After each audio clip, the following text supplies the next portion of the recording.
Hello mga idol! Turuan ko kayo kung paano gumawa ng homemade tocino.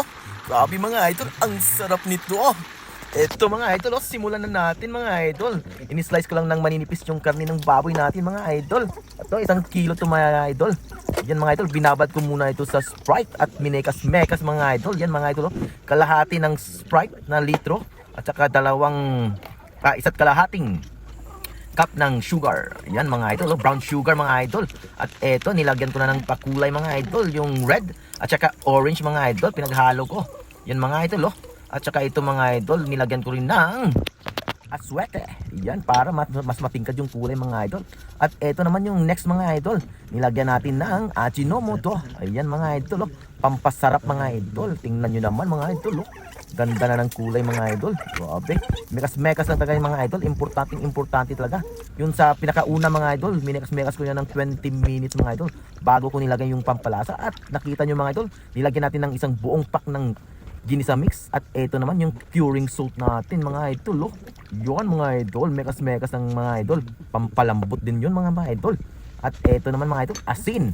Yan mga idol, pampalasa. Ayan mga idol, para maging balanse yung tamis mga idol. Yun, sarap-sarap, mekas-mekas mo lang talaga ito mga idol. Ayan, wag mong hintuin sa pag-mix mga idol. Ito yung sikreto mga idol para lumabas na malambot yung ating karne. At ito yung panghuli mga idol, yung baking soda natin.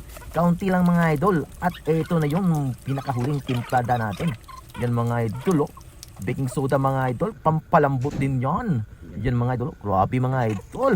Saktong-sakto na mga idol. So mekas-mekas lang natin to ng mga 10 to 15 minutes mga idol. At ilagay na natin to sa lagayan mga idol. Yan mga idol, tapos na. At ilagay na natin mga idol.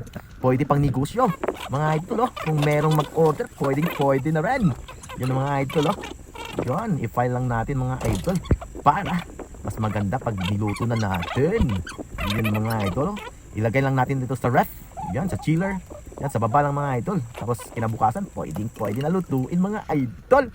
Yan sarap nito. At ito na, kinabukasan mga idol, niluto ko na. Grabe mga idol, tingnan nyo naman yung kulay. Diba? Ang sarap nito mga idol. Grabe, ang lambot-lambot na. Yan mga idol, prituhin lang yan mga idol. Bali-balik ta rin lang. Ayan mga sa mahinang apoy mga idol. Kung hindi nyo pa alam pagluto, mahinang apoy lang, medium heat lang tayo mga idol. At bali-balik ka rin para hindi masunog. Yan mga idol, grabe. At pwede rin yan lagyan ng kaunting tubig mga idol pag malapit na maluto para mas matingkad at maganda yung pagkaluto mga idol. Yan dagdagan pa natin mga idol. Yan, para mas marami tayong makain ito mga idol. At eto na nga, luto na mga idol. Yan ang ating homemade tocino. Yan, di ba mga idol? Napakadali lang.